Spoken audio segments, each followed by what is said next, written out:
ओम श्री साई राम। ओम श्री साई शरणागत त्राणाय नमः। 35। शरणागतों का रक्षण करने वाले श्री साई को सादर प्रणाम। शरणागत यानी शरण आए हुए और त्राण यानी रक्षण। परंतु शरणागत किसे कहा जाए? जो भक्त अपनी देह, हृदय, आत्मा उसके दिव्य स्वामी जी के चरण कमलों पर अर्पण कर देता है, उसे शरणागत कहा जाता है। भगवान के इसके पूर्व में भी जो अवतार हुए, उस प्रत्येक अवतार ने शरणागतों का रक्षण किया है। भगवान ने प्रभु रामचंद्र जी का अवतार लिया, तब उन्होंने कहा था, जो कोई मुझे प्रामाणिकता से अंतःकरण पूर्वक शरण आता है, उसको मैं स्वीकार करता हूँ, भले ही उसका पूर्व जीवन कितना भी पापयुक्त हो। भगवान श्री कृष्ण ने अपने अवतार में कहा, माम एकम शरणम व्रज।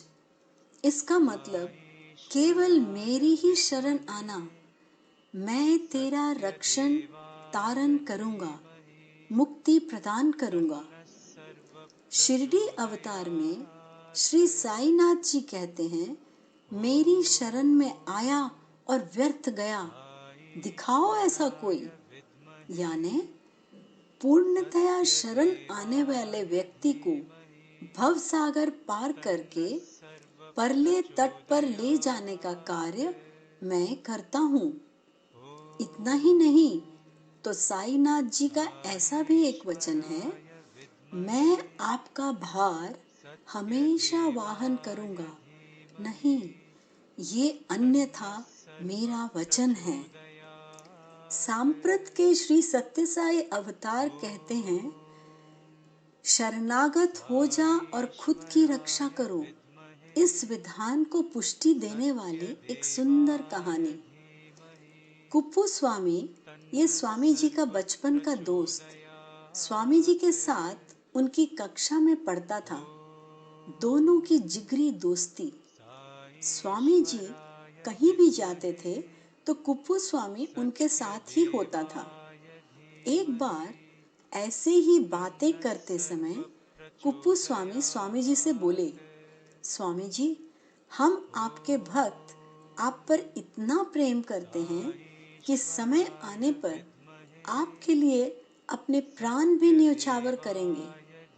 उसे बीच में रोककर स्वामी जी ने कहा, तू अपने बारे में बोल, अन्यों के बारे में तू क्यों यकीन दिलाता है? इसके कुछ दिनों बाद अपने साथियों के साथ घूमते घूमते स्वामी जी दूर के एक जंगल में पहुंचे। अचानक स्वामी जी ने संकेत करके सभी को चुप होकर सतर्क किया और कहा, वहां देखो, एक भयानक शेर अपनी ओर आ रहा है, इसलिए आप सभी लोग यहाँ से भाग जाइए। वो शेर मुझे भी अपना भक्ष्य बना सकता है, अतः शीघ्र यहाँ से भागिए। उस भयानक शेर को देखकर सभी पीछे हटकर भाग गए। केवल कुप्पू स्वामी और अन्य दो वहां रुके। कुप्पू स्वामी ने स्वामी जी के चरणों को पकड़ लिया और आंखें बंद कर ली। थोड़े समय में कुप्पू स्वामी को बाबा जी के शब्द सुनाई दिए, अब तो वापस जा सकता है। ये सुनकर शेर वापस पीछे गया। स्वामी जी ने कुप्पू स्वामी को उठाकर पूछा, अरे तुम अभी भी यहाँ हो? तू क्यों नहीं भाग गया? और तेरे दूसरे मित्र कहाँ हैं, जिनकी भक्ति का आश्वासन तू दे रहा था? कुप्पू स्वामी बोले, स्वामी जी, आप जहाँ हो वही मेरा रक्षण होगा। इस प्रकार कुप्पू स्वामी को भगवान बाबा जी के प्रति भक्ति और शरणागति दृढ़ हो गई। 1976 में कुप्पू स्वामी दुर्धर बीमारी के शिकार हो गए। डॉक्टरी जांच में बताया गया ब्लड कैंसर है। इस बीमारी से दुबले पतले हुए कुप्पू स्वामी भगवान बाबा जी के दर्शन करने गए। स्वामी जी की भेंट होने पर कुप्पू स्वामी ने भगवान बाबा जी से आखिरी निर्वाण की बातें शुरू की। उन्होंने कहा, स्वामी जी, इस जन्म में तो मैंने कौन सा भी पाप नहीं किया है, इसका मुझे विश्वास है। फिर भी ये बीमारी मुझे भोगनी होगी, तो मैं आपके चरणों पर प्राण देना पसंद करूंगा। ये सुनकर बाबा जी ने कहा, मैं तुझे इस जगत में मेरे साथ उसी जन्मदिन पर लाया हूँ।